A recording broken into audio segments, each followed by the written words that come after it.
In 2009, a group of college students sought to create an instant messaging app for smartphones, and with this goal in mind, Kik Interactive was founded. On October 19th of 2010, the Kik Messenger app was officially released, and within weeks it already had millions of registered users. However, the very next month would mark the beginning of Kik's rocky trajectory going forward, because on November 24th, 2010, the app would be pulled from BlackBerry's App Store, and Kik Interactive would be sued by Research in Motion, the developers of the BlackBerry line of products, for patent infringement and the misuse of trademarks. From around 2013 to 2014, I would say was the peak of Kik's mostly positive mainstream relevance, with almost everyone from my middle school using it, but I feel like after that point, a lot of people stopped using it in favor of apps such as Facebook Messenger and Snapchat. Now, although it's possible for that to move on any social media, an app like Instagram doesn't carry the same negative reputation of being full of that Kik does, since over time, as the app started to become more obscure, it started to gain this notion because of all of the and child cases that have been documented to have been done through the app, and on top of that, it seemed like Kik wasn't doing much to combat any of this. Now that you have a bit of an idea of what Kik is and how it's perceived to an extent, today we'll be diving into the world of Kik Messenger and the degeneracy that takes place there, and now I want to get you familiar as to how this app in particular enables said degeneracy. When signing up for Kik, it's possible to remain completely anonymous, which inherently isn't a bad thing. However, a phone number isn't required, a valid email isn't required, and not verifying your email doesn't hinder your ability to use the app in any way. And although you have to be at least 18 in order to sign up, that's of course easily bypassable. The reason I decided to highlight this is to show you how, due to the anonymous nature of the app, predators can potentially groom someone on one account, and if worse comes to worse, they can simply delete the account and easily create a new one and continue to exchange inappropriate messages with the minors. Quote, Kik does not track the content of messages or the phone numbers of users. This makes Kik a difficult platform for law enforcement to actively get any information about the person who sent the messages. As the content is not tracked or monitored when messages on Kik are deleted, they're almost irretrievable. Due to these factors, Kik has become a popular platform for those that wish to exploit this. The police are aware of how popular this platform is with individuals who wish to use the platform for inappropriate communication with the child, sending indecent images, and image swapping group chats. Due to the lack of encryption on the messages, the company can theoretically read all messages. Their privacy policy states that messages are deleted from the servers when they are delivered from user's device. If this is true, then Kik wouldn't be able to share your messages with the authorities if requested to do so. The period of time a third party could gain access to your messages is quite short. With all of this in mind, let's now look at some instances in which Kik was utilized for some of the most disgusting and depraved of activities. Attention.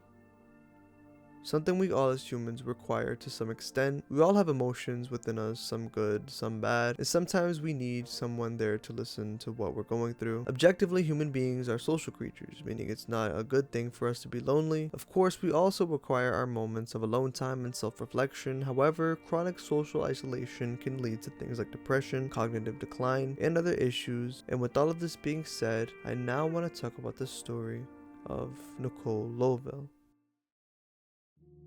At the time, she was 13 years old. She had trouble fitting in and had a rocky relationship with her father, as he did prison time and had issues with the law. She was convinced no one cared for her and felt so lonely to the point of having suicidal thought. And this takes us to David Eisenhower, who was 18 at the time. The two would develop a friendship of sorts. They would send messages back and forth via Kik, and this would go on for months until one night, Eisenhower would stop by Nicole's apartment to meet up with her, but unfortunately she would never return home, as she was stabbed to death by Eisenhower, with Natalie Keepers as his accomplice and also the one responsible for concealing the body. The two were of course found guilty and are now in prison, but before we move on, my condolences to the family of Nicole Lovell. May she rest in peace. If you'd like to read more about this story, of course, as always, my sources will be in the pastement below. But the reason I briefly brought up this story is because the two met online, and although they might have had some sort of rapport, at the end of the day, you'd truly never know who it is you're talking to and what the person on the other side is capable of doing. Child Creating, distributing, or even being in possession of it is highly illegal, and not only is it horrible because it's illegal, but it's extremely immoral and repugnant due to what that type of content is inherently. Children are innocent and are still trying to figure out not only themselves but the world around them. To take that innocence and scar them in this way, just the thought of it makes me feel revolted. I have family members that are kids, and obviously I want nothing but the best for them, but it makes me think, what if they were to be taken advantage of?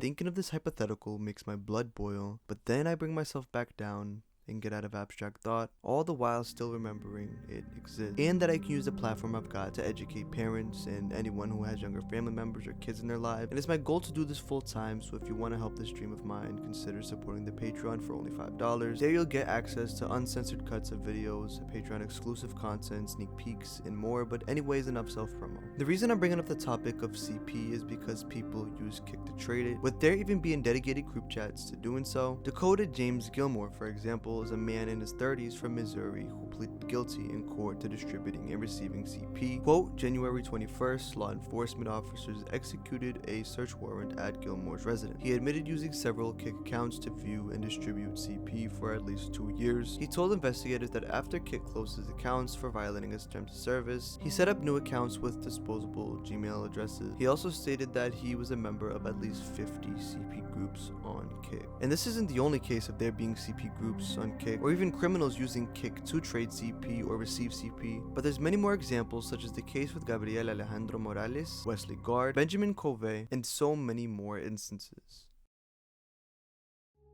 James Peter Farthing, who's a man in his late 20s that was arrested for attempting to engage in communication with a 13-year-old girl. In reality, it was an officer posing as a minor. However, Farthing even said to the undercover officer that this wasn't his first time speaking to an underage girl, as he had, quote, spoken to a few girls that like older men. The officer, posing as a 13-year-old, then sent a picture of a young, clothed girl. Farthing then sent a photograph of his I really want to touch your body and see what you look like naked, he said. He then sent another picture of his.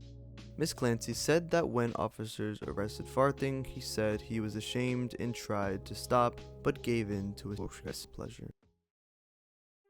Admittedly, I didn't bring up too many cases of degeneracy happening on Kik, nor did I go into too much detail on the cases I did bring up. Of course, if you want to explore any of the cases further, the pastebin is in the description, but the goal of this video wasn't to go too deep into the Kik rabbit hole, as there's many other videos doing just that. But the reason I briefly talked about some of the cases of criminal activity being done through the app is to let you all know what goes down in this app, and how to an extent I think Kik enables it. Now, I understand that Kik isn't responsible for what its users do, but by the same token, the app does make it significantly easier for people to infinitely create accounts and continue to do inappropriate things if one gets deleted. And in this video, I only mentioned a few cases of people getting caught red-handed, but imagine how many more cases of CP trading and other degenerate acts could potentially be taking place on this app that fly under the radar. At the end of the day, I think it's imperative that we make sure the kids in our lives aren't secretly hiding their usage of this app, as there's many cases of this having happened. For example, Nicole Lovell was using this app under her parents' noses. Around the time I uploaded my first video about Kik, the minimum age requirement to join was 13, and you may still find sites saying that, but the app itself requires you to be 18, meaning that it is an adult app. All the more reason why minors should stay away.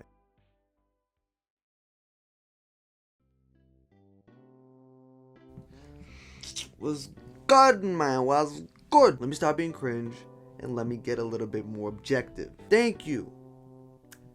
If you made it to this point of the video, which obviously most people freaking don't, which is okay, you know, it's fine. I know you guys are here for the videos. You guys aren't here to see this ugly mug. Regardless, I'm still going to double down and put my little insert outro speed. Look, I even have a note on Adobe. I need to show you guys my gratitude in some sort of way. Regardless, for all of your support, for all of the views and whatever, and all of your comments, all of your nice comments, always saying you're like good at editing, or you're the GOAT or whatever.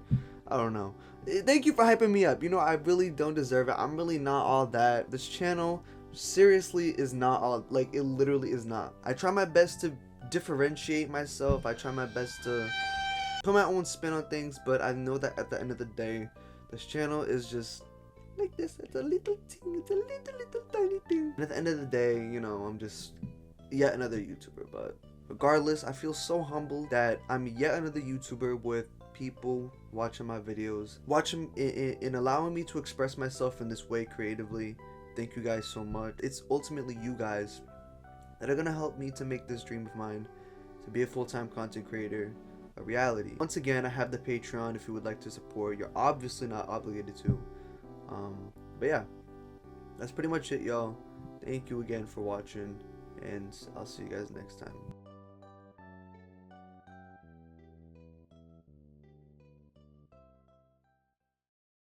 When I'm on YouTube, I be like swanane, eating my chicken noodle soup just like swanane. When I hit that nene.